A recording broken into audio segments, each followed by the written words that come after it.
रत्नी 14 गोष्टी मिळाल्या त्यांना, मग आपल्या पण 14 गोष्टी मिळाव्यात. कसली 14 गोष्टी? 14 निधी रत्न. हां. मग अशा पद्धतीने त्यांना मिळालं, तसं आपल्याला मिळावं म्हणून करायचंय का हे? अनंत मिळणार आहे.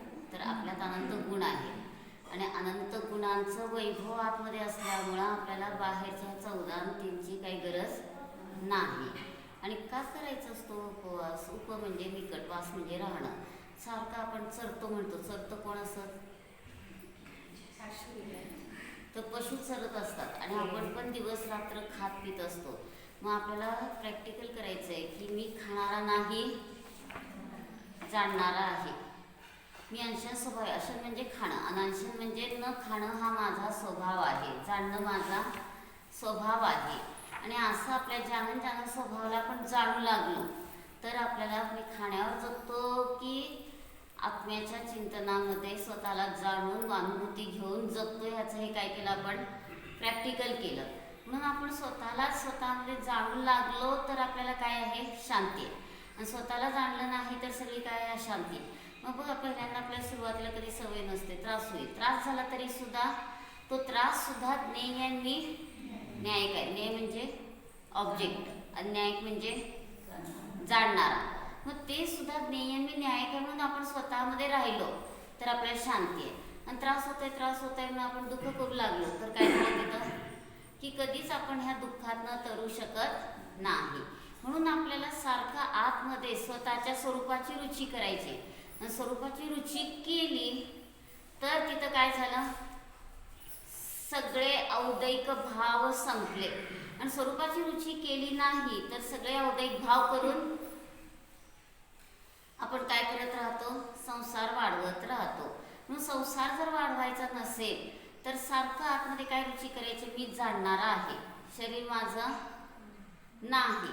आणि ह्याचं प्रॅक्टिकल करण्यासाठी उपवास केला. उप म्हणजे निकट, वास म्हणजे राहणं. कुणाच्या निकट राहतो आपण? सारखं शरीराच्या निकट राहत असतो, तो उपवास नाही आहे. आणि आत्म्याच्या निकट राहिलो तर आपल्याला खरा उपवास झाला.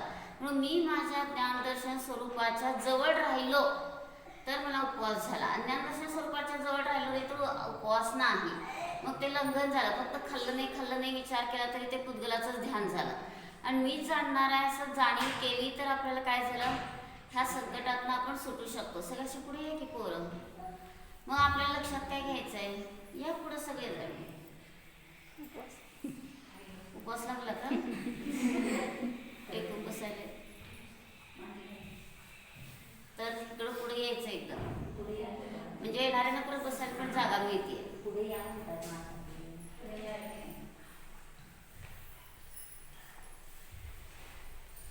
तर काय सांगितलं? उप म्हणजे निकट, वास म्हणजे राहणं.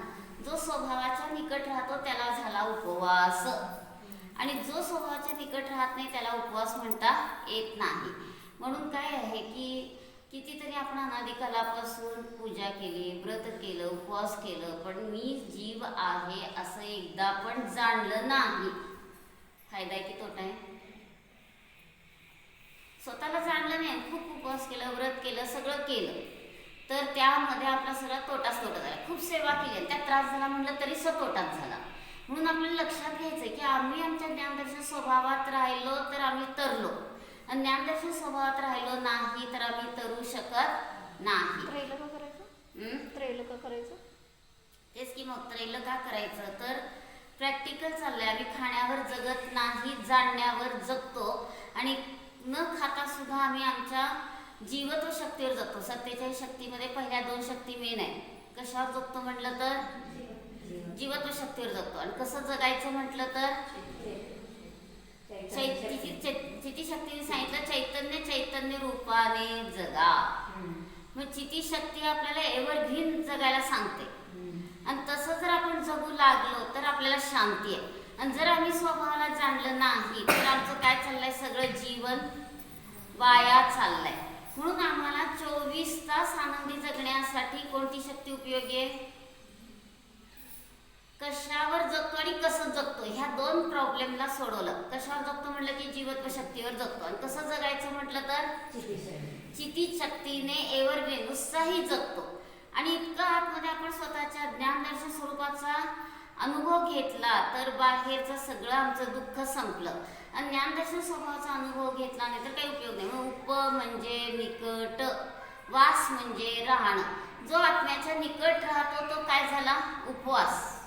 आणि जो आत्म्याच्या निकट राहत नाही तो उपाशी म्हणजे लंघन केलं परंतु त्याला काहीच उपयोग झाला नाही. म्हणून आपल्याला प्रत्येक क्षणी काय करायचंय की मी माझा ज्ञानदर्शन चैतन्यमय जीव आहे. आणि असं ज्ञानदर्शन चैतन्यमय जीव आहे ही जर आपल्याला जाणीव झाली तर खरं आपण दशलक्षण पर्व साजरं केलं, खऱ्या अर्थाने आपण त्रैल केलं किंवा पंचमेरूचं केलं किंवा 10 उपवास केले, पण स्वतःला जाणलं नाही तर आपल्याला काही उपयोग नाही. म्हणून प्रत्येक क्षणी आता चालताना मी चालणारा नाही जाणणार आहे, उठताना उठणारा नाही जाणणार आहे, खाताना खाणारा नाही जाणणार आहे, उपवास करताना उपवास करणारा नाही जाणणार आहे. मी उपवास हे शरीराचं बाहेरचं ते काय करणारा पण आहे का? जीव आहे का? नाही. मी माझं काय आहे? जाणणार आहे. सम्यक दर्शन, सम्यक ज्ञान, सम्यक चारित्र्य म्हणजे काय? तर आपल्याला स्वतःच्या जानन स्वरूपाला जाणलं तर तिथं सम्यक दर्शन ज्ञान चारित्र्य प्रगट झालं. आणि जानन स्वरूपाला जाणलं नाही तर आपल्याला तिथं खरं त्रैल पण झालं नाही. आणि 3 वेळा पूजा करायला सांगितले. मग रात्री करायची का तिसरी?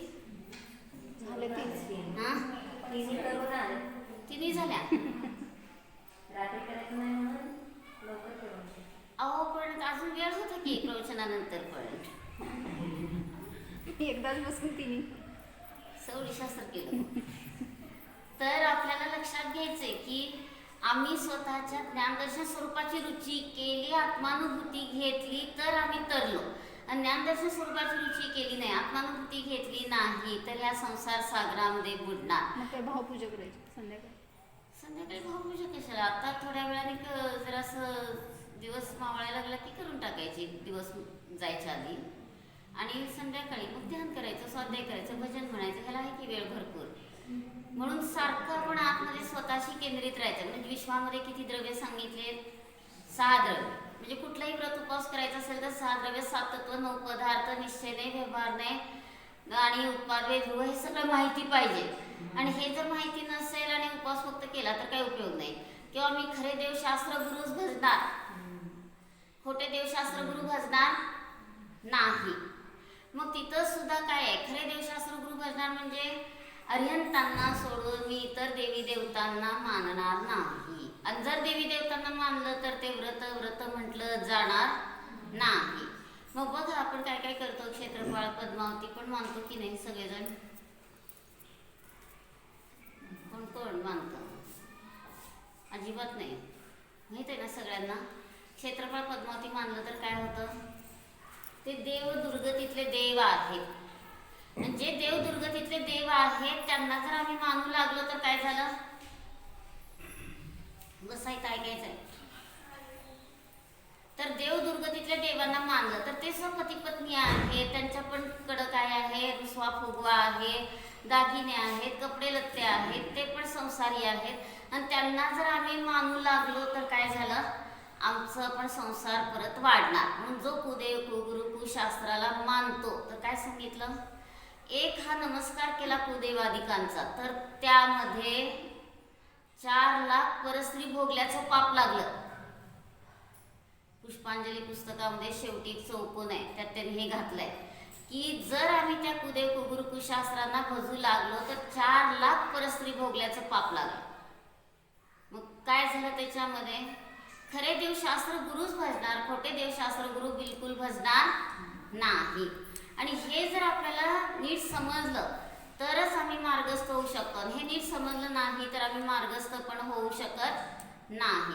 म्हणून खरे देवशास्त्र गुरुचं भजणार. घ्यायचं का नियम? खोटे देवशास्त्र गुरु भजणार नाही, क्षेत्रपाळ पद्मावती भजणार नाही, बाहेर शुक्रवारचे फुटाणे खायचे नाहीत. मग काय शाळेमध्ये देवी देवता गणपती काय असलं तरी त्याला पण भजायचं नाही.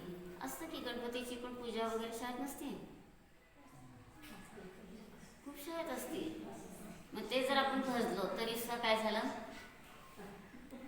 चुकलं. शाळेचे नियम असतील? काय नाही, आपण आपलं ध्यान करत बसायचं आपल्या आतमध्ये. त्यांच्यासारखं आपण वागलं पाहिजे असा काही नियम नाही. आणि एकदा जर त्यांच्या आशेने भयाने गारव स्नेह ह्या सगळ्यांनी जर आपण काय केलं, खोटे देवशास्त्र गुरु मानले, तर तिथं काय झालं, आपल्याला परत 4 गतीची ट्रिप म्हणजे परत भटकंती सुरू झाली. आणि आपण स्वभावात राहिलो तर आपली ही सगळी दुर्दशा काय झाली, संपली. म्हणून आपल्याला सारखं लक्षात काय घ्यायचं, मी माझा जाणणार आहे, भगवान आत्मा आहे, मला परद्रव्याच्या परकणाची गरजच नाही.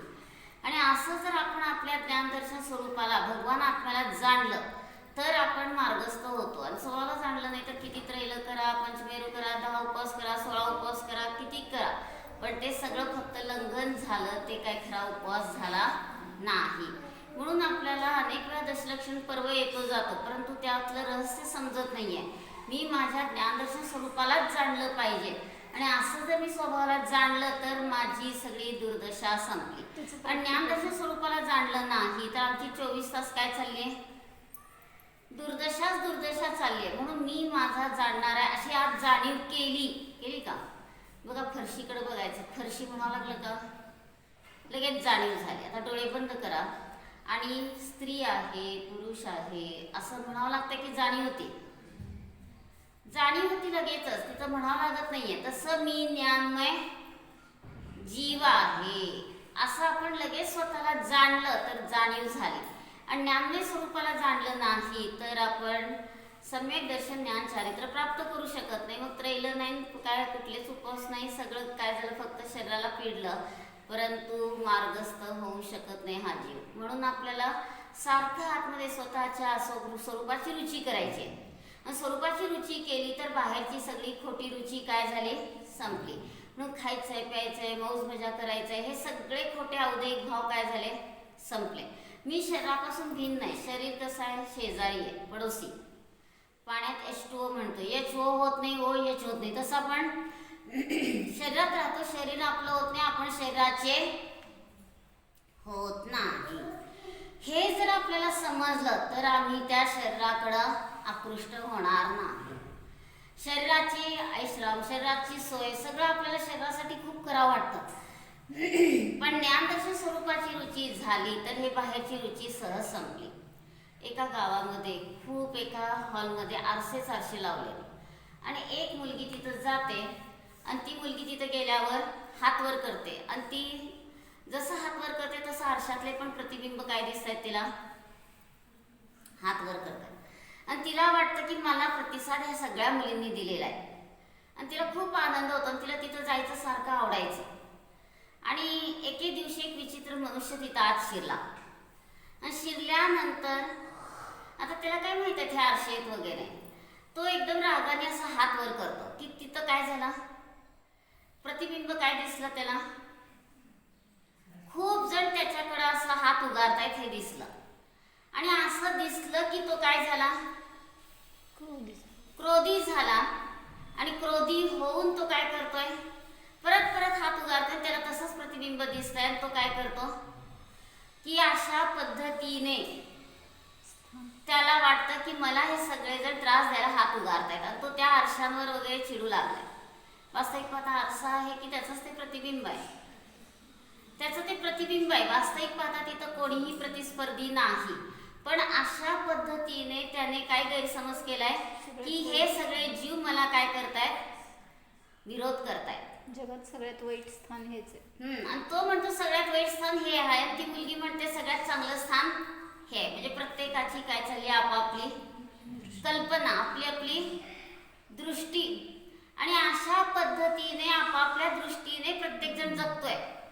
मग आपण सुद्धा आपली दृष्टी कोणती ठेवायची, मी भगवान आत्मा आहे, खाणं पिणं माझा स्वभाव नाही, जाणणं माझा स्वभाव आहे. आणि असं आपण आपल्या जानन स्वभावाला जाणू लागलो तर आपल्याला आत्ता पण शांती आहे, पुढं पण शांती आहे. आणि जानन स्वभावाला जाणलं नाही तर आत्ता पण दुःख आहे, पुढं पण दुःखच आहे. बघा, एका सेठजींच्या घरी 4 चोर शिरले आणि सेठजी सावध आहेत, पण त्यांनी काहीच असं सावधही दाखवलं नाही.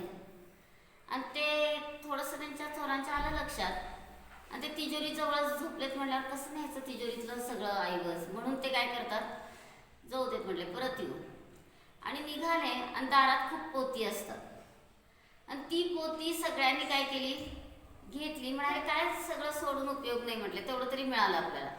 आणि ते विकून त्याचे पैसे करून मग घरी जाऊ म्हणून रात्रीतनं तेवढं त्यांनी कुठपर्यंत नेलं, एका दुकानापर्यंत नेलं. सेठजी त्यांच्या मागोमाग आहेतच चोर पावलाने.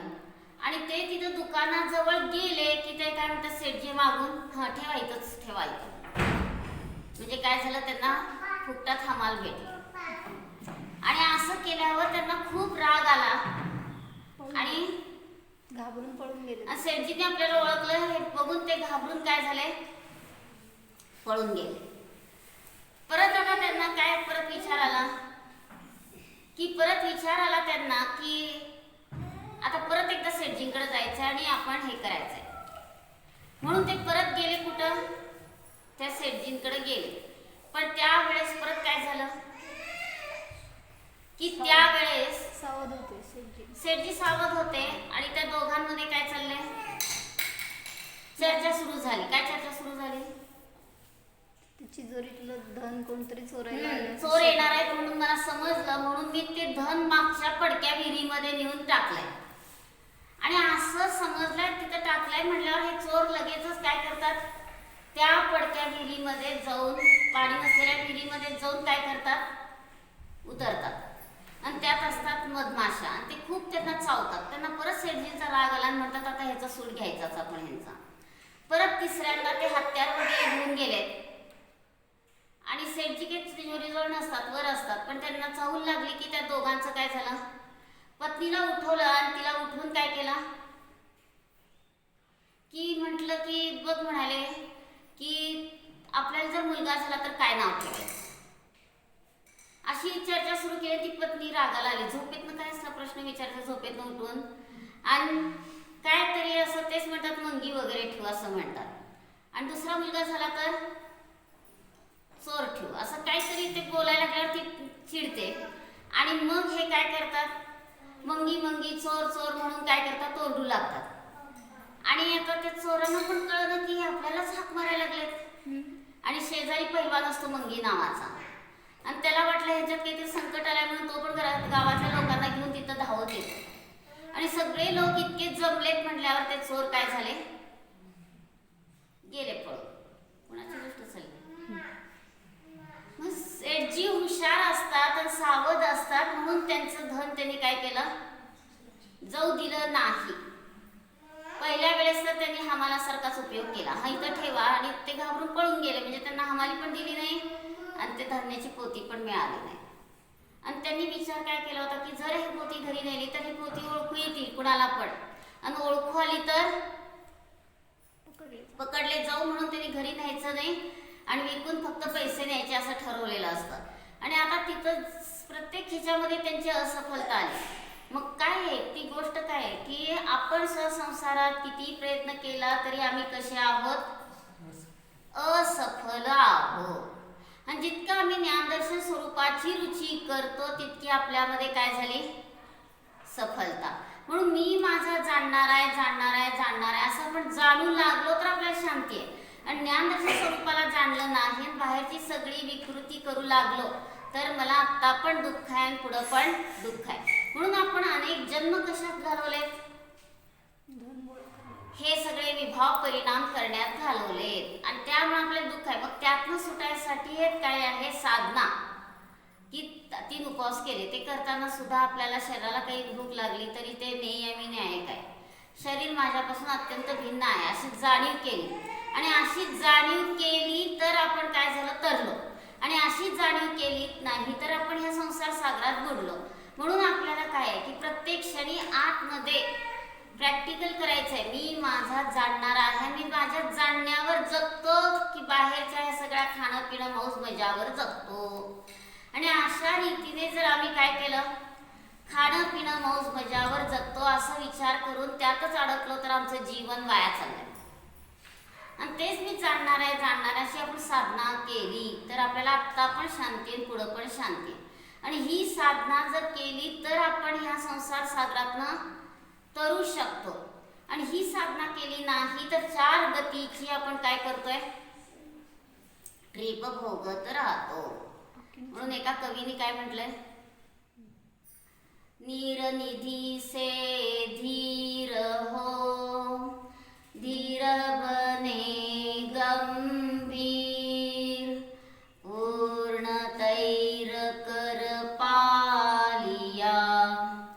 भवसागर का तीर अधीर हूँ मुझ धीर दो सहन करूँ सब पीर चीर चीर कर चीर लखूं अंदर की तस्वीर. तर काय सांगितलं, नीर निधी से धीर हो धीर बने गंभीर. तर हा सागर कसा आहे, तर नीर निधी से धीर हो धीर बने गंभीर पूर्ण तैर कर पालिया भवसागर का तीर. म्हणजे आपण आपल्याला स्वतःला जाणलं तर ह्या भवसागरातला किनारा गाठू शकतो. आणि जर आपण स्वतःला जाणलं नाही तर आपण काय करतो, ह्या सगळ्या दुःखातच अडकतो. म्हणून नीर निधी से धीर हो धीर बने गंभीर पूर्ण तैर कर पालिया भवसागर का तीर. अधीर हो मुझे धीर दो सहन करू सब पीर. मी अधीर आहे. कशासाठी अधीर आहे, ह्या संसारातली पीर म्हणजे पीडा सहन करण्यासाठी मी अधीर आहे ना. हा, अधीर हूँ मुझे धीर दो सहन करू सब पीर चीर चीर कर चीर लखू अंदर की तस्वीर. मी माझ्या आतल्या चेतनेला जाणण्यासाठी अधीर आहे. आणि ह्या चेतनेला सोडून बाहेरचं संसारातलं दुःख आपोआप संपलं. पण आम्ही स्वतःला जाणत नाही म्हणून अनंत दुःखाला काय होतो, प्राप्त होतो. म्हणून आतमध्ये स्वतःच्या चेतनेला जाणलं तरच आमची ही सगळी संकट संपणार आहे. म्हणून कशासाठी केलं उपवास, एकासन, व्रत. व्रत ती म्हणजे काय सांगितलं होतं, दोष टाकून देणं. मग दोष टाकून दिल्याने काय केलं, स्वतःच्या ज्ञान दर्शन स्वरूपाची रुची केली. व्रत टाकणं, दोष टाकणं हे नास्तिकथन आहे. पण आस्तिकथन काय सांगितलं, स्वतःच्या अनंत गुणांच्या वैभवाला जाणलं की सगळे बाहेरचे दोष आपोआप काय झाले, निघून गेले. आणि ज्ञानदर्शक स्वभावाला जाणलं नाही तर आम्ही दोषातच जगतो, दोषातच उठतो, दोषातच झोपतो, दोष करतच संसार वाढवतो. म्हणून मी माझा जाणणार आहे अशी जाणीव केली तर आम्ही तरलो. आणि स्वतःला जाणलं नाही तर आम्ही ह्या संसार सागरातच बुडत राहणार. म्हणून अधीर हो मुझे धीर दो सहन करू सब पीर चीर चीर कर चीर लखू अंदर की तस्वीर. मी माझी आतली चेतनेची तस्वीर पाहण्यासाठी अधीर आहे. चीर चीर कर म्हणजे फाडून, डोळे फाडून फाडून म्हणतो तसं इथं आता आत दृष्टी लावून मी स्वतःला जाणेल. स्वतःचाच काय करेल, फोटो बघणार, दुसऱ्याचा नाही. मग आपण काय करतो ग्रुप फोटो मध्ये, तिथं कोपऱ्यात नाही आहे, कोपऱ्यात असतो का आपण कुठे आहे, आतमध्ये आहे. अनंत ज्ञान दर्शन सुख शक्तीवाला आहे. आपण दाखवतो कुठं, त्या कोपऱ्यात ग्रुप फोटोमध्ये मी तिथं आहे. आणि त्याच्यामुळं काय होतं की त्या ग्रुप फोटो मधल्या त्या वर्णगुणाची ती छाया पर्याय आहे आणि तिला आपण आपलं स्वरूप समजतो, त्यात मी आहे अशी कल्पना करतो आणि त्यामुळेच आपण काय होतो, दुःखी होतो. आयडेंटिटी कार्डवर सुद्धा फोटो लावलेला असतो. कुणाची असते ती आयडेंटिटी, हा, आयडेंटिटी कार्डवर शरीराचा फोटो असतो की जीवाचा असतो, शरीराचा. किती अल्फारे जाणा इन्फारे जाणा तरी जीवाचा फोटो काढता येत नाही. तर आम्ही आमच्या ज्ञान दर्शन चैतन्य स्वरूपाला जाणलं तरच काय आहे, खरा फोटो निघाला. आणि ज्ञानदर्शन स्वरूपाला जाणलं नाही तर खरा फोटो निघाला नाही. म्हणून तो ज्ञानाने काय केलं, महाराजांनी 7 नंबर चार्टमध्ये काय सांगितलं, अभेदवृत्तीचा विषय ध्रुवात आपासमती श्रुत प्रमाणात्मक साधन. योग्य विषय आणि योग्य साधनाने स्वतःला जाणलं तर अतिंद्रिय आनंदाची प्राप्ती झाली. आपला खरा फोटो निघाला पाहिजे का बाहेरचा फोटो. आणि आता तर काय ते व्हिडिओ काय सेल्फी, काय असतं ते सेल्फी तर जाऊ दे, पण सारखा तर आपल्या हातातच कॅमेरा आला ना. आणि कॅमेरा आला तर काय झालं, सारखं कुठं जाईल तिथं फोटो काढत बसायचं आणि लगेचच त्याला पाठवायचं कुणाला बघायला. म्हणजे ही सगळी चुकीची पद्धत चालली आहे. आणि फोटो काढणं हे काय आहे? जीवाचं स्वरूप नाही आहे. जीव ज्ञान दर्शन अमूर्ती काय वर्ण गुणाचा धारक कोण आहे? शरीर. आणि मी ज्ञान दर्शन चैतन्यमय आहे. मग मी माझा जाणणारा आहे असं जाणलं तर ही बाहेरची खोटी रुची आमची काय झाली? संपली. आणि जर आम्ही सारखं त्या शरीराच्या फोटोलाच बघत बसलो तर व्रत केले म्हणून फोटो टाकले एवढं तेच की सगळ्यांनी मग केलं. तसं एकाने काय केलं, सारखं आपल्या शरीराचा फोटो निहाळत बसलं. थोड्या दिवसांनी ब्रह्मचर्य घ्यायचा होता तो मार्गापासून च्युत झाला, संसार केला. म्हणजे काय झालं की अशा पद्धतीने शरीराची रुची फोटोची रुची केली तर आमची सगळी काय चालली आहे? दुर्दशा. म्हणून आम्ही ज्ञानदर्शन भगवान आत्मा आहोत हे जर आम्हाला समजलं तर ही खोटी रुची संपली. म्हणून काय सांगितलंय? 390 ते 404 गाथा समयसारख्या. वर्णम नानम न हवदी. वर्ण म्हणजे ज्ञान नाही. मग पुढं जेव्हा वर्ण काही जाणत नाही. जम्मा वर्णम न जाणे किंचिवी. वर्ण काही जाणत नाही. तम्मा अन्नम नाणम अन्नम वर्णम जिना विंती. म्हणून ज्ञान वेगळं आहे आणि वर्ण वेगळा आहे. आणि ही सगळी काय आहे? वर्ण ही म्हणजे फोटो ही काय आहे? वर्ण गुणाची विभाव पर्याय. आणि त्यात हे चांगलं झालं वाईट झालं. मग म्हणतो एक व्यक्ती जाऊन त्या फोटोग्राफरला माझा असा फोटो काढा की खूप सुंदर, त्याचा चेहरा खूप विकृत असतो. आणि मग तो म्हणतो तुझा फोटो काढायचा आहे का चांगला काढायचा? एक निर्णय कर. खूप चांगला काढायला गेला तर तो तुझा राहणार नाही. मग तसं आम्ही आमच्या ज्ञानदर्शन स्वरूपाला जाणला. आत्म्याचा फोटो म्हणजे काय? शुद्धोपयोग. स्वतःला जाणला, आत्मानुभूती घेतली तर आम्हाला बाहेरच्या कोणत्याच वर्णगुणाची गरज नाही, त्या छायेची गरज नाही. आणि काय व्रत उपवास केला म्हणून त्याची पण जाहिरात करायची असते का? जाहिरात फक्त करायची कशाची? मी अनादि अनंत शुद्ध कारण परमात्मा आहे. प्रेरणा मिळाली सर्वांना. आणि अनादि अनंत शुद्ध कारण परमात्मा आहे असं जाणून त्याची जाहिरात केली तर ह्या शरीराची जाहिरात करणं सहजच संपलं. म्हणून आम्हाला हे खोटे संस्कार झाले. शरीराची रुची करतोय आणि शरीराची रुची केल्यामुळंच आमचा संसार वाढतोय. म्हणून इथं काय सांगितलं? कुठलंही व्रत असेल उपवास असेल तर उप म्हणजे निकटवास म्हणजे राड. व्रत येतीचा अर्थ काय सांगितला? दोष टाकून देणं हा नास्ती अर्थ झाला. पण व्रत येती म्हणजे शुद्धोपयोगामध्ये राहिला हे अस्थि रूपाने झाला. आणि आपोआप तिथं काय झालं? स्वतःच्या स्वरूपामध्ये प्रवृत्ती केली तर बाहेरची निवृत्ती काय झाली? सहजच झाली. आणि अशी निवृत्ती सहज झाली की तिथं काय झालं? त्याला काही दुःख राहिलं नाही. म्हणून मी माझ्या ज्ञान दर्शन चैतन्य स्वरूपाची रुची केली तर बाहेरची सगळी खोटी रुची आत्ताच संपते, वेगळा क्षण नाही. म्हणून आम्हाला हे व्रत उपवास वगैरे प्रॅक्टिकल आहे. कशाचं प्रॅक्टिकल आहे? आम्ही आमच्या स्वरूपावर जगतो का? म्हणून 2 शक्ती आता काय सांगितल्या? कशावर जगतो आणि कसं जगतो. कशावर जगतो हे काय सांगितलं? जीवत्व शक्तीवर जगतो. मग पहिली शक्ती सांगते. आणि कसं जगायचंय तर चिती शक्ती सांगते एव्हरग्रीन चैतन्य रूपाने जगा. आणि आपण बघ आता आज उपवास झाला, उद्या झाला, जरासा चेहरा अगदी कोमेजून जातो. कोमेजून जातो का? चेहरा कोमेजून गेला तरी आमच्या आतमध्ये अनुभूतीची साधना असेल तर चेहऱ्याला बघायचं नाही, आत्म्याची साधना बघायची. आणि असं जर आपण आपल्या आत्म्याची साधना बघू लागलो तर आपल्याला शांतीच शांती आहे. आणि आत्म्याची साधना जर बघितली नाही तर सगळी अशांती आहे. म्हणून काय म्हटलं भजनामध्ये? आज हमारा उपयोग पलट्यो, आज हमारा उपयोग पलट्यो, चैतन्य भास रह्यो रे, प्रभु थारा ही रंग रंगी गयो रे, रंग रे, प्रभु थारा ही रंग रंगी गयो रे. तर आज हमारा उपयोग पलट्यो. आज आमचा उपयोग बदललाय. इतका बदललाय की आजपर्यंत आम्ही सारखं बाहेरच्या शरीरालाच आमचं समजून बसत होतो, खाणं पिण्यालाच आमचं स्वरूप समजत होतो.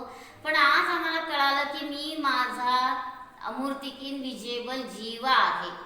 आणि त्यामुळे माझा उपयोग इतका बदलला की आज हमारा उपयोग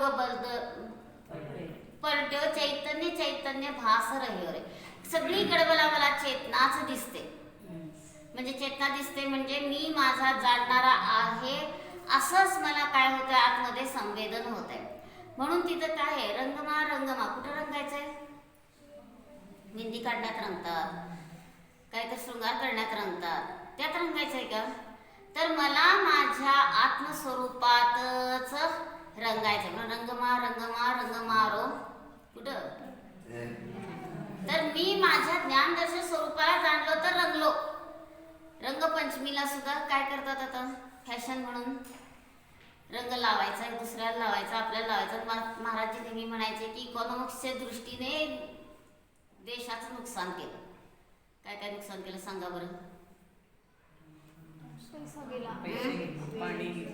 पाण्याचं नुकसान झालं, ते रंग काढण्यासाठी साबण वापरला, पैशाचं नुकसान झालं, आणि कुठं तर डोळ्यात गेलं, कानात गेलं तर शरीराचं पण नुकसान झालं, आणि कपडे परत सगळे काय झाले, खराब झाले, फेकून दिले.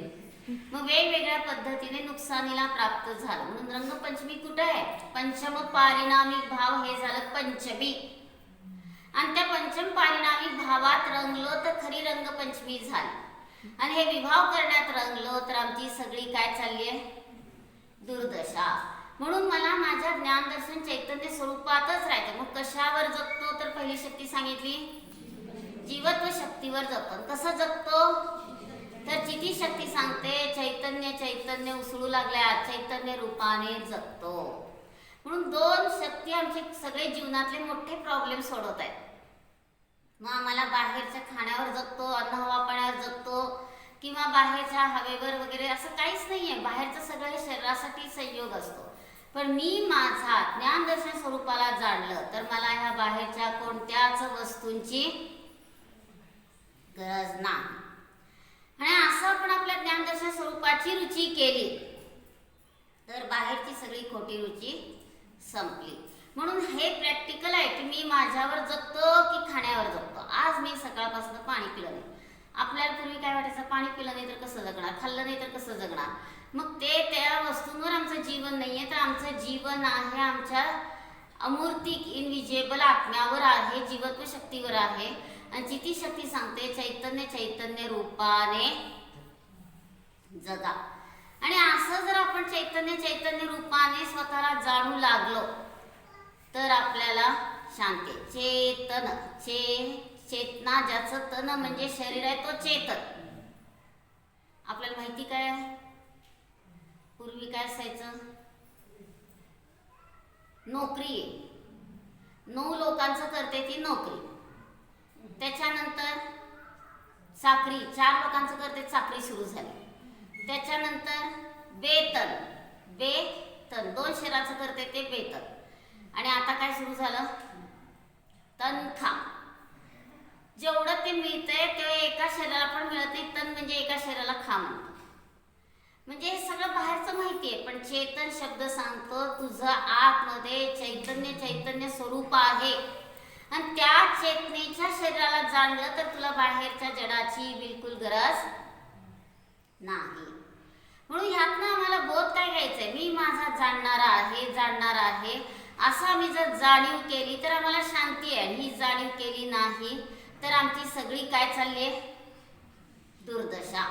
म्हणून मी माझा जाणणारा आहे असं आतमध्ये अनुभूतीचं जर आपल्याला सवय लावली तर तिथं काय आहे, विभाव करण्याची रुची संपली. म्हणून शुभाशुभ भाव आसव बंधाला कारण आहे. पण शुद्ध भाव केले तरच आम्ही संवरपूर्वक निर्जरा करू शकतो, धर्म करू शकतो, आणि तरच आम्ही मार्गस्थ होतो. म्हणून एका छोट्या मुलांच्या भजनात काय म्हटलंय, जैन जैन जैन सदा बेचैन, न दिन में चैन न रात में चैन, उद्गल से जुडे है नाही. म्हणजे काय सांगितलं की जैन जैन जैन सदैव बेचैन आहे. का तर न दिन में चैन न रात में चैन, रात्रंदिवस चैन नाही. का तर पुद्गल से जुडे है नाही. नयन म्हणजे डोळे कशाशी जुडलेत, पुद्गलावर जुडले आहेत, आणि त्यामुळं आम्ही सदैव बेचैन आहे. बघा तिथं शास्त्राला आलो, कुणाचे तरी एखादा ड्रेस साडी आवडली, लगेच आपलं लक्ष सारखं काय होतं, त्यातच अडकलेलं असतं. हळूच हात लावून बघितला, कुठनं आणले लगेच बाहेर पकडून विचारलं, आणि आपल्या तिथं माहीत नसेल तर तुम्ही आणून ठेवा, मी तुम्हाला पैसे देते म्हणून सांगेन. म्हणजे काय झाला धंदा. आणि आता 10 दिवसात काही खरेदी करायचं नाहीच आहे तर तुमच्याजवळ ठेवा, नंतर 10 दिवसानंतर मी पैसे देईन आणि ती घेऊन वस्तू. म्हणजे काय चाललंय सगळं जडाची रुची. म्हणून पुद्गल से जुडे है नाही. पुद्गलाशी आमचे डोळे जुडलेले आहेत, त्यामुळं आम्हाला सारखं बेचैनी होते. आणि तेच मी जाणणार आहे अशी जाणीव केली तर आपल्याला आत्ता पण शांती आणि पुढं पण शांती आहे. म्हणून सारखं जाणीव करण्याचा प्रयत्न करायचा आहे. खूप सोपं आहे. आता सांगितलं की नाही, फरशी म्हणावं लागलं नाही लगेच जाणीव झाली, स्त्री पुरुष म्हणावं लागलं नाही लगेच जाणीव झाली. तसं मी ज्ञान दर्शन चैतन्यमय जीवा हे म्हणावं पण लागत नाही शब्द, लगे आतमध्ये काय झाली, जाणीव झाली. आणि ही जाणीव झाली तरच आपण काय होतो, मार्गस्थ होतो. ही जाणीव झाली नाही तर आम्ही मार्गस्थ पण होऊ शकत नाही. म्हणून प्रत्येक क्षणी आम्ही आतमध्ये स्वतःच्या चेतनेचं काय करायचंय, संवेदन करायचंय. आणि चेतनेचं वेदन केलं तर आम्हाला शांती आहे, चेतनेचं वेदन केलं नाही तर आम्हाला शांती बिलकुल नाही. म्हणून इतकं आतमध्ये स्वरूपाची रुची करायची की ती स्वरूपाची रुची केली तर आमचं जीवन सफल आहे. स्वरूपाची रुची केली नाही तर आमचं जीवन वाया चाललंय. आणि बघा, व्रत उपवास केलं, त्रास झाला. का झाला त्रास, तर व्रताच्या पहिल्याच दिवशी एक माळ करायचं, दान करायचं अंतराय कर्माचं प्रायश्चित्त म्हणून. आणि अशा पद्धतीने काही जणांनी प्रयोग केला तर शेवटपर्यंत त्यांना काय झालं, सफलता. मग आपण काय करत राहतो की फक्त पूजा केली, सगळं केलं, परंतु प्रायश्चित्त म्हणून जे काही आपले विभाव झाले त्याचं प्रायश्चित्त म्हणून एक माळ केली नाही, दान केलं नाही, तर आपल्यालाच काय झालं, आपला अडथळा आला. म्हणून कसं आहे की जितकं आम्ही कुठलाही व्रत उपवास करताना आमच्या परिणामांना सुधारून केलं तर उपयोग आहे, आणि परिणामांना न सुधारता केलं तर काही उपयोग नाही. केली का सगळ्यांनी एक एक माळ, दान पण केलं. म्हणजे हे सगळं आपल्याला कसं आहे की आपल्या जीवनात हे प्रयोग करायचा आहे. आणि हा जीवनात प्रयोग का करायचा आहे, तर आत्ता जर आपण ह्या 3 मध्ये सफल झालो तर पुढं कधीतरी अजून आपलं संलेखना समाधी मरण साधना कशासाठी करायचं, परत हे उपवास वगैरे, तर मी खाण्यावर नाही जाणण्यावर जगतो. आणि असं तिथं जाणणं रूपाने स्वतःची जाणीव केली तर मग पुढं संलेखनेच्या वेळेस सुद्धा 4 प्रकारच्या आहाराचा त्याग केला तरी स्वतःला जाणून तो जीव काय होतो, मार्गस्थ होतो. माहिती आहे ना, नातेपुतेत महाराज असताना काय झालं, काहीतरी कसला दीक्षेचा का कसला वाढदिवस होता, महाराजांनी सांगितलं काही साजरं करायचं नाही. बर म्हणाले, तत्वचर्चा करू म्हणून महाराजांना हॉलमध्ये नेलं. आणि तत्वचर्चा करता करता हळूहळू सुरू झालं की महाराज असे तसे झालंय, हे एक वाक्य म्हणलं की एक उपवास. आणि कंटिन्यू काय काय कितीतरी 3-4 का काय उपवास झाले. आणि शेवटी महाराज तिथं निघाले. म्हणजे तिथं काय आहे की ही स्तुती मला करून घ्यायची नाही म्हणून मी हे साजरं करायचं नाही म्हणत होतो, आणि स्तुती केली म्हणून त्याचं प्रायश्चित्त म्हणून काय केलं, उपवास. आपल्याला उलट आपली कुणी स्तुती करत असेल तर वारंवार ते ऐकावं वाटतं, उपवास घ्यायचं तर लांबच राहील. पण महाराजांना कशाची रुची आहे, तर स्वतःच्या चैतन्य स्वरूपाची रुची आहे. म्हणून त्यांनी काय केलं, लगेचच तिथं प्रायश्चित्त रूपाने सगळं काय केलं की उपवास घेतला आणि साधना केली. मग बघा, आपल्याला सुद्धा ही साधना का करायची, तर मला शेवटी संलेखना साधायची, समाधीमरण साधायचं आहे. आणि 4 प्रकारच्या आहाराचा त्याग झाला तरी मी स्वतःमध्ये राहून आत्मध्यान करीतच मोक्ष काय ह्या शरीरातून सुटका करणार, मोक्ष मार्गस्थ होणार. आणि अशी संलेखना म्हणजे काय, सतलेखन, सतचं लेखन म्हणजे संस्कार करत आम्ही गेलो तर ती खरी संलेखना झाली. आणि नुसतं 4 प्रकारच्या आहाराचा त्याग केला, पंचकमंडलू पण घेतलं शेवटी, परंतु हा मी चिदानंद म्हणून जाणीव केली नाही तर काही उपयोग नाही. म्हणून सारखं आपण आतमध्ये स्वतःला जाणण्याचा पुरुषार्थ करायचा आहे. आणि हा जर जाणण्याचा पुरुषार्थ केला तर हा जीव काय होतो, मार्गस्थ होतो. जाणण्याचा पुरुषार्थ केला नाही तर आम्ही मार्गस्थ होऊ शकत नाही. पण आतमध्ये आपल्याला स्वरूपाचं वेदन झालं, शुद्धोपयोग झाला तर तिथं इतकं वैराग्य वाढलं की बाहेरच्या सगळ्या काम भोग बंधकतेची रुची सहज संपली. म्हणून कसं आहे की सगळं परिणाम्य परिणामकत्व शक्तीने काय सांगितलं आहे, सगळं विश्व ज्ञेय परिणाम्य आणि परिणामक म्हणजे मी न्यायक आहे. मग बघा परिणाम्य परिणामकत्व शक्ती काय सांगते, कोळसा ज्ञानात आला म्हणून ज्ञान काळ झालं का, नाही. रत्न ज्ञानात आलं म्हणून ज्ञान तेजस्वी झालं का, नाही. माहेरचे लोक आले असं गाडीतनं वाटलं आणि निघाले कोण, सासर, एप्रिल फुल. आणि मग ते बघितल्यावर ज्ञानी असेल तर तो विचार काय करतो, ज्ञानी असेल तर म्हणतो कोणी का असणार आपल्याला सगळे न्यायी आहेत आणि मी न्यायिक आहे. म्हणून ताडाचं वृक्ष उंच जाणताना ज्ञान उंच होत नाही, हरभऱ्याचं छोटं वृक्ष जाणताना गिड्ड होत नाही, कोळसा जाणताना ज्ञान काळं होत नाही आणि रत्नाला जाणताना ज्ञान तेजस्वी होत नाही. ज्ञान ज्ञानरूप आहे, ज्ञान ज्ञेयरूप होत नाही, ज्ञेयरूप आहे, ज्ञेय ज्ञानरूप होत नाही. आणि असं आपण आपल्या न्यायिक स्वरूपाला जाणलं तर आम्ही तरलो आणि न्यायिक स्वरूपाला जाणलो नाही तर आमची 4 गतीमध्ये काय चालली ट्रिप. जसं फुटबॉलचा चेंडू कुठून टाकलं की ते तिकडून जातो, मग तसं आम्ही सुद्धा कधी मनुष्य गतीत गेलो, कधी देवगतीत गेलो, कधी नरक झालो, नारकी झालो, कधी तिर्यंचे झालो. आणि त्यासाठी नारकीचं जीवन माहिती आहे ना, बघितली ना नरक दर्शनची कॅसेट. एक नारकी दुसऱ्या नारकीला ढकलून देतो आणि तो पळत पळत वर येतो आणि परत तो त्याला ढकलतो. आणि काय त्यांचं 10,000 वर्ष कमीत कमी आयुष्य आणि जास्तीत जास्त 33 सागर. तेवढ्यामध्ये काय करत राहतात, मारहाण, एकमेकांना त्रास देणं एवढंच चाललेलं असतं. फक्त आता तीर्थंकरांचा जीव तिथं असेल तर त्याला मात्र प्रोटेक्शन मिळतं. शेवटचे 6 महिने की 9 महिने, मग 6 महिने ते देवलोक येऊन त्याच्या भौतिक कोट करतात, त्याला कोणी त्रास देत नाही आणि तो मग तिथून तरतो. मग बाकीच्या जीवांना तर सारखं काय चाललंय, हाणामारी, ठोकाठोकी. मग जसं इथं बघतो की नाही, 2 भावांमध्ये तू लाथ मारली ना मी पण लाथ मार, तू चापड दिली ना मी पण चापड देणार. म्हणजे काय चाललंय सगळं विभाव परिणती. आणि तेच मी जाणणार आहे अशी जाणीव केली तर आमची सगळी दुर्दशा संपली. आणि ही जर जाणीव केली नाही तर आमचं जीवन वाया चाललंय.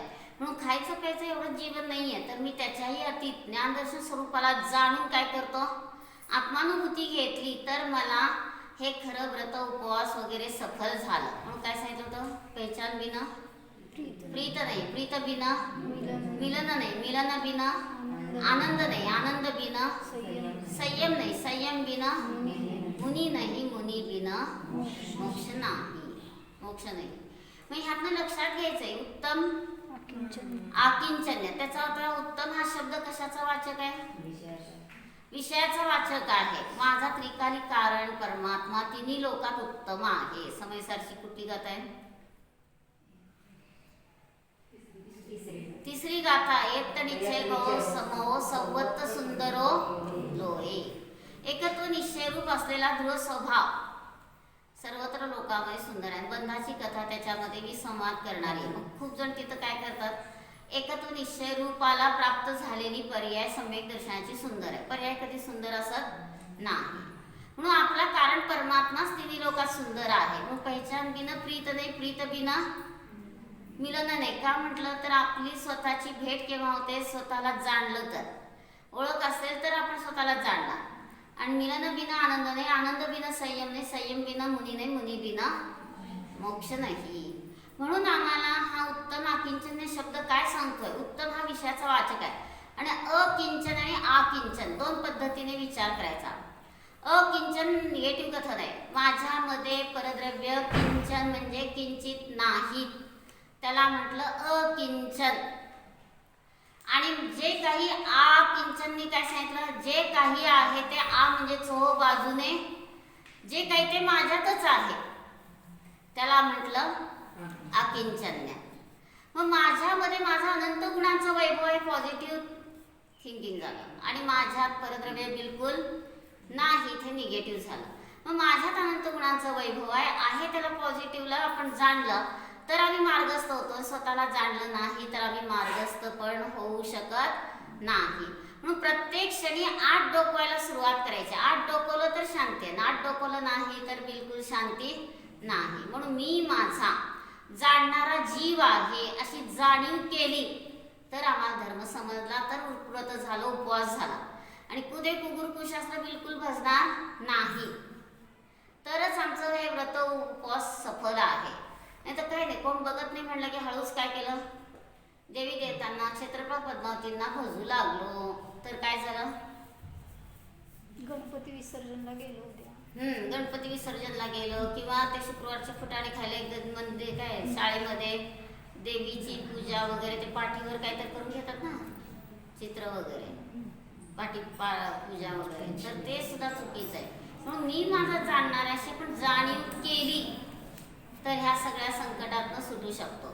आणि ही जाणीव केली नाही तर आमचं संकट कधी संपत नाही. म्हणून मी माझा भगवान आत्मा आहे, मला परद्रव्याच्या परकणाची गरज नाही, तिजोरीला लागू नका. म्हणून मी माझा जाणणार आहे ही जाणीव झाली तर आम्ही मार्गस्थ झालो, आणि जाणीव झाली नाही तर आम्ही मार्गस्थ पण होऊ शकत नाही. म्हणून प्रत्येक क्षणी कुठं जायचंय, आतमध्ये स्वतःमध्ये डोकवायचंय, पण आम्ही प्रत्येक क्षणी कुठं असतो, विभावात.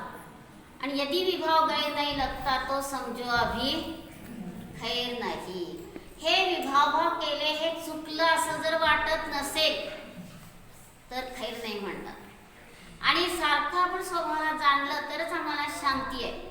आणि स्वभावाला जाणलं नाही तर आम्ही काय करू करतो सारखं, शरीर माझ्या शरीराला असं पाहिजे तसं पाहिजे, मौज मजा पाहिजे, शरीराला सारखे नवीन कपडे पाहिजे, दागिने पाहिजेत, आणि सगळा पैसा कुठं चाललाय, आपलं तन मन धनाचा उपयोग कुठं चाललाय, भोगासाठी. कशासाठी, भोगासाठी, खंडाळ्याच्या घाटासाठी. खंडाळ्याचा घाट माहिती आहे ना, एका वेळेस 2 गाड्या जाऊ शकतात का, आणि समोरासमोर आल्या तरी पण ऍक्सिडेंट व्हायला वेळ लागत नाही. मग तसं आम्ही सुद्धा कशासाठी, पोटासाठी म्हणजे शरीरासाठी जगू लागलोय, आणि हा सगळा खंडाळ्याचा घाट आहे, आणि ह्यात आम्ही जगू लागलो तर आम्हाला काय झालं, सगळी आमची सुदशा आहे की दुर्दशा आहे, सगळी दुर्दशा चालली. म्हणून मी जाणणार आहे शरीरापासून वेगळा आहे. संसारात किती क्षणभर असतो बघा. वरून एका तत्वज्ञानीने नातवाला कडेवर घेऊन काय केलं, मेळावा भरलाय ते बघत होते, तेवढ्यात अचानक पाऊस सुरू झाला. आणि पाऊस सुरू झाला की लगेचच तो ते मेळाव्यात पण तो नातवाला घेऊन गेलेला असतो, तो पटकन वर आला, आणि इतका जोराचा पाऊस, तिथं काही सुरक्षा करण्यासाठी ठेवलं नाही साधन वगैरे, काही ताडपत्री वगैरे, आणि सगळं तिथं काय झालं, आता सगळी मातीची खेळणी असतात, ते मातीचा गोळा.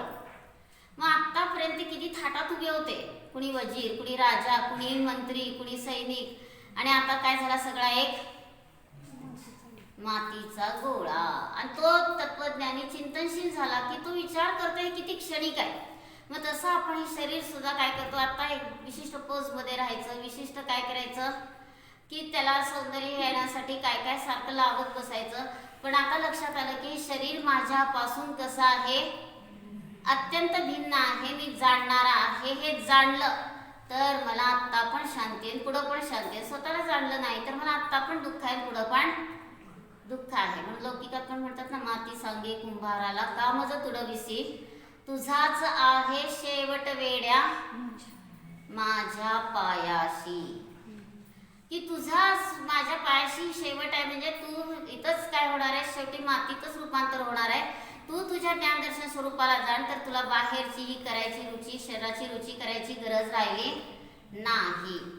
म्हणून भजनात पण काय म्हणतो, दीप सम स्वपर प्रकाशी हो सदा, मात्र ज्ञाता द्रष्टा हो सदा, शांत शीतल शुद्ध निर्मल आत्मा मैं सदा ज्ञायक स्वभावी आत्मा. आत्मा हूँ आत्मा हूँ आत्मा. लहान मुलांना शाळेत आत्म्यात शिकवलं जातं. सौभाग्य आहे की दुर्भाग्य? आम्ही पाठशाळेत येऊन आत्मा आहे असं शिकायला लागलो तर हे सौभाग्य आहे की दुर्भाग्य? हा, दुर्भाग्य. त्या साखरेला सांगतात का तू गोड आहे, तू कुठं चुकून भाजीत जरी पडली तरी तू गोड रूपानेच राहा, असं सांगावं लागतं का? तर ती साखर कशी असते, कुठेही गेली तर ती तिचा गोड स्वभाव सोडत नाही. तसा आमचा ज्ञानदर्शन जीवाचा स्वभाव आहे आणि त्याला जर आम्ही सोडलो तर आमची सगळी काय चालली आहे, दुर्दशा. किंवा कमळ म्हणतं का मी शपथ घेऊन सांगतो मी सुवासिक आहे, तर ते काही सांगत नाही तसं, त्याचा स्वभाव तो सोडत नाही. तसा आमचा स्वभाव जाणणं पाहणं आहे, पण आम्ही शिकून घेतोय आता मी आत्मा आहे आत्मा आहे, तर हे आमचं खरं तर दुर्भाग्य. पण लोक शिकत नाही त्यापेक्षा सौभाग्य म्हटलं, पण वास्तविक पाहता दुर्भाग्य. मग आत्मा किती शब्द आहेत, आ पूर्ण आहे, मा पूर्ण आहे, त हलंत आहे. अडीच अक्षरं आम्हाला इनर स्टेट दाखवत आहेत आणि आतली स्टेट आपण जाणली तर बाहेरच्या शरीराला जडवैभवाला आपलं समजणार नाही. म्हणून दीप समस्व परप्रकाशी हो सदा. दिवा जसा स्वप्रकाश आहे तसा मी पण ज्ञानदर्शन स्वभावी स्वप्रकाश आहे. मात्र ज्ञाता और द्रष्टा हो सदा. मी जाणणारा पाहणारा आहे. मग शांत शीतल शुद्ध निर्मल आत्मा. मी शांत शीतल शुद्ध निर्मल आत्मा आहे. मैं सदा न्यायक स्वभावी आत्मा. मग मी आत्मा आहे आत्मा आहे आत्मा आहे तर म्हणतोय पण वास्तविकता ते म्हणायची गरज नाही. आज जाणीव केली तर आपल्याला शांती आहे. ही जाणीव केली तर खरं दशलक्षण साजरं झालं. म्हणून किंचन्य जे काही आहे ते म्हणजे चौबाजूने माझ्यामध्ये अनंत गुणांचं वैभव आहे अस्थि अर्थ झाला. आणि अकिंचननी काय सांगितलं, माझ्यामध्ये परद्रव्य बिलकुल नाही, हा झाला नास्ती अर्थ. म्हणून मी माझ्या ज्ञानदर्शन स्वरूपाला जाणू लागलो तर मला शांती आहे आणि विभावात अडकलो तर अशांती आहे. आणि आता 10 दिवस किंवा कुठली व्रत केली की त्या मोबाईलला हात पण लावायचा नाही. मोबाईल नाही, टीव्ही नाही, काही नाही, सारखं ध्यान करायचं, स्वतःला जाणायचं आणि स्वाध्याय करायचा.